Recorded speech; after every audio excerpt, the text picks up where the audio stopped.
I don't know. I can never look in the freaking camera.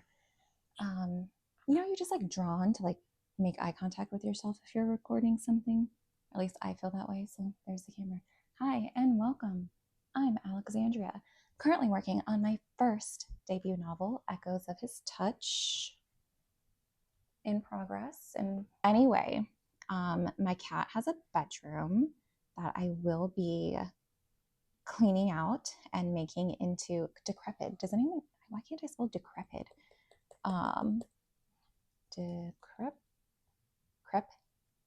Decrepit. That doesn't look right. It agrees with me that that is not right.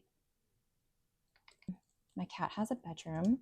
I am going to be turning said bedroom into like my library place slash, I guess, office to work on this, because right now I'm not even sitting on the floor. I'm kneeling on the floor, typing this up like on the desk, because it's like the lighting is the best in here. And it's quiet. It's quiet in this room. What was I saying? My cat has a bedroom. I'm going to turn it into my library slash my workspace.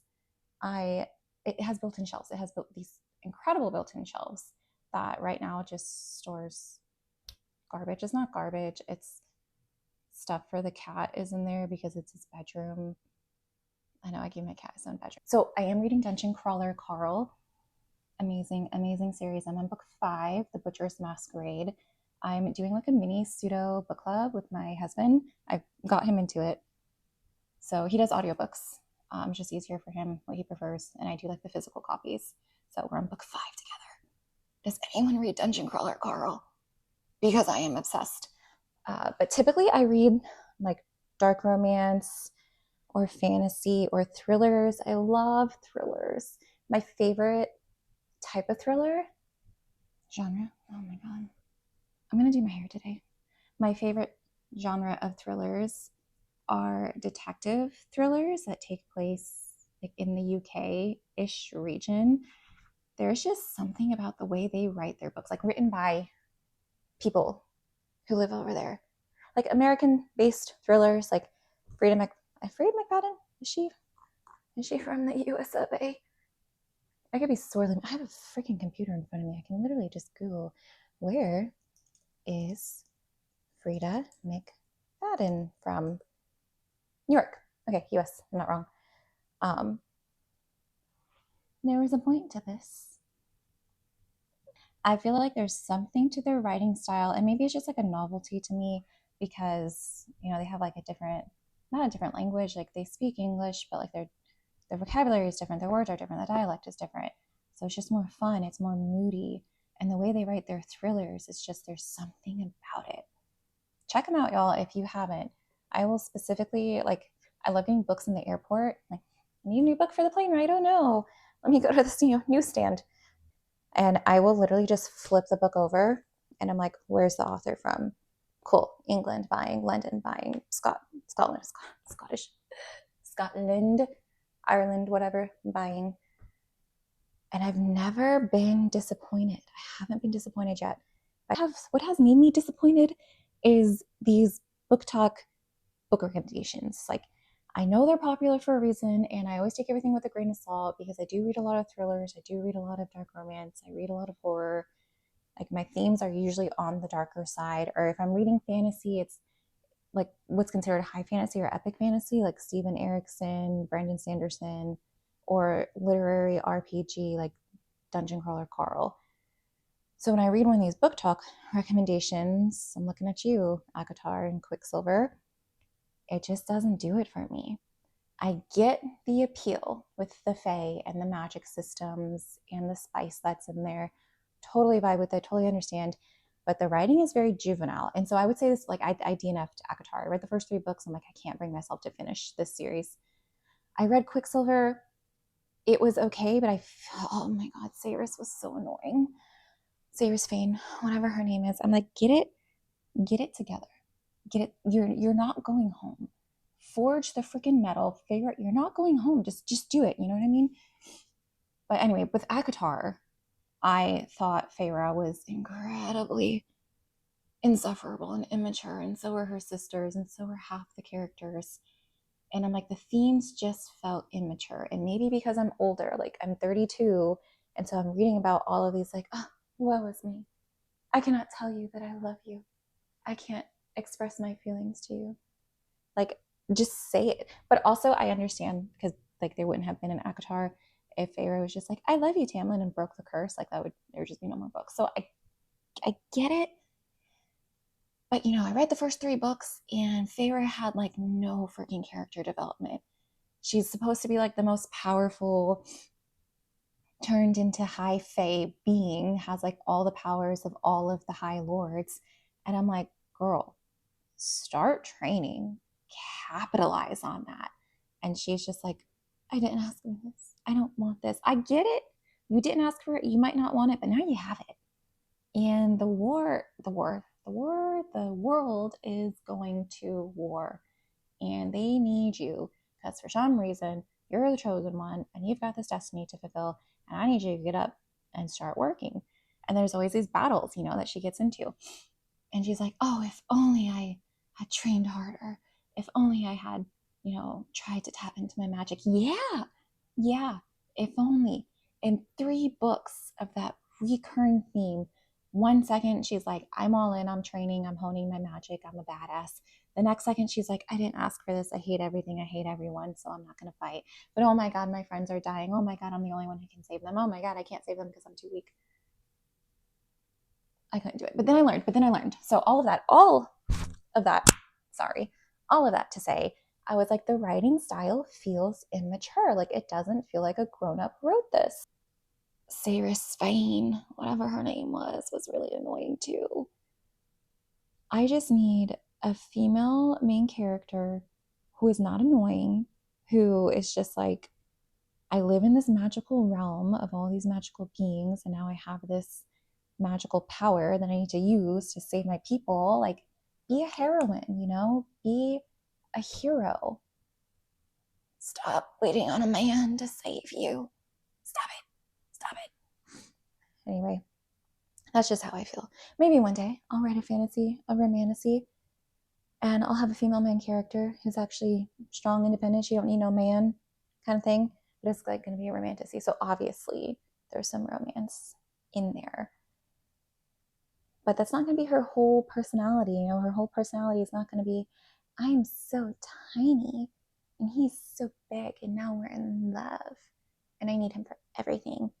No, we can do like 2 powerful characters fall in love and they can hold their own. They can sustain their lives independent of each other. And when they come together, they are just that much better. But if something happens and they get broken apart, or like this one goes to war and this one has to stay back, like they hold their own.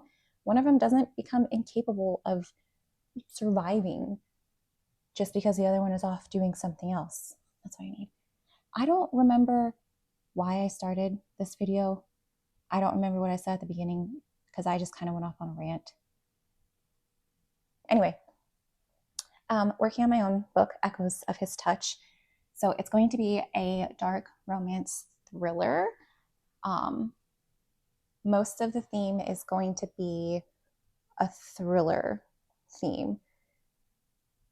I want to spoil it already. Like, I know I'm writing it, but I'm going to spoil it already because I'm so excited about it. I don't want to tell everyone what's going on in it. But then, that defeats the purpose of writing it. Anyway, we have our main characters. We have Abigail, we have Derek, we have Abigail's best friend, Emery. We have some other side characters in there. And then we have another character. I can't say anything. So Abigail and Derek are together. Emery's her best friend. Abigail she has spiraling thoughts. She's not incapable. She's 27. That's another thing. All my characters are going to be older. Abigail's 27. I think I made Emery 25. Derek, I'm making 30. So, adults. So Abigail's 27. She moved away from small hometown. She's living in Boston, Massachusetts now in the city. Works a couple different jobs. Derek has a high profile job. He makes a lot of money, kind of thing. He's not broody, but he's kind of standoffish, like dotes on Abigail, loves Abigail and everything, but obviously he's got some secrets he's hiding. What secrets are they? You'll have to read the book to find out. Anyway, so Abigail is, I'm not going to say insecure, but she spirals. So it'll be like a situation, I don't know, something happens to the situation and you take it for face value. Abigail starts thinking about all the what ifs. Well, what if this happens and this happens and this happens? Like she spirals into the worst case scenario, but then she's okay because she's like, I thought about the worst case scenario. I thought the worst case scenario through. I'm okay with it if that's what happens, kind of thing. Obviously, she's in love with Derek, but she doesn't need Derek to sustain her life, but she wants more commitment from him, and he's a commitment phobe. But is he really? And Abigail has some secrets of her own. She seems like, just a small town girl who wanted to get into the big city. Not a big city because it's about Boston, Massachusetts. But I mean, big enough city, you know what I mean? She wanted to get into the city away from her small town. She doesn't have any family. So she's kind of like, fresh start. And, works at a nice gym as a yoga instructor and then works in a coffee shop, co-owns a coffee shop. So, just, she's fine, right? There's nothing wrong with her, right? Sure, she has some spiraling thoughts. She has like a smidgen of anxiety, but who doesn't, right? Till one day she gets a box. What's in the box? Have you seen that movie? What's in the box situation? But not, what's in the box is not separate body parts yet. Maybe I can add that. It's not separate body parts. Anyway, she gets this box whenever Emery's at her house, and Emery's like, WTF? And then Abigail's like, yep, that's my past coming back. Please get involved. Emery gets freaked out. Abigail's like, I thought like I hid this so well. Derek is in Germany. Why is Derek in Germany? You have to read to find out. Derek is doing some nefarious things in Germany, in a cabin in Germany. But a little vigilante-esque, maybe? I'm not gonna give too much away. That's all I'm saying about my book. Anyway, gonna be a dark romance thriller. There is gonna be spice in the book, so it is not for young adults. It's just for us adults because there is some spicy spice, which I'll do like little snippets of, give you a little sneak peek, a little peek behind the curtain, if you will. Voyeurism, anybody? But that's always my cat's bedroom. I am going to clean it out, clean everything. What? The majority of this channel is going to be me redoing the bedroom. I'm going to talk about some books that I'm currently reading, and I'm going to talk about my current work in progress and hopefully not give so many spoilers that by the time I'm done and I'm looking to self-publish, everybody already knows what it's about. Can I keep my mouth shut? Who knows? I guess we'll find out. Anyway, I'm not going to give any more spoilers about my work in progress. And then tomorrow, he steals himself. He doesn't, And then tomorrow, I'm going to start on my cat's bedroom and maybe review some books, talk about some books. So if you're interested in seeing the before and after of the cat's bedroom, the cat's name is Majin, by the way. Majin Buu, if you will. If you're interested in seeing me revamp Majin Buu's bedroom into an office / book room, Alex? Book room. Library. That's what book rooms are called. Libraries. If you want to see me turn the cat's bedroom into a library, if you want chaotic and choppy book reviews of books I'm currently reading, if you want probably way too many spoilers on my current work in progress and overall rambles, then join me. Join me here. Let's be friends. Let's hang out. Welcome to my life. Okay, bye. I'm hungry.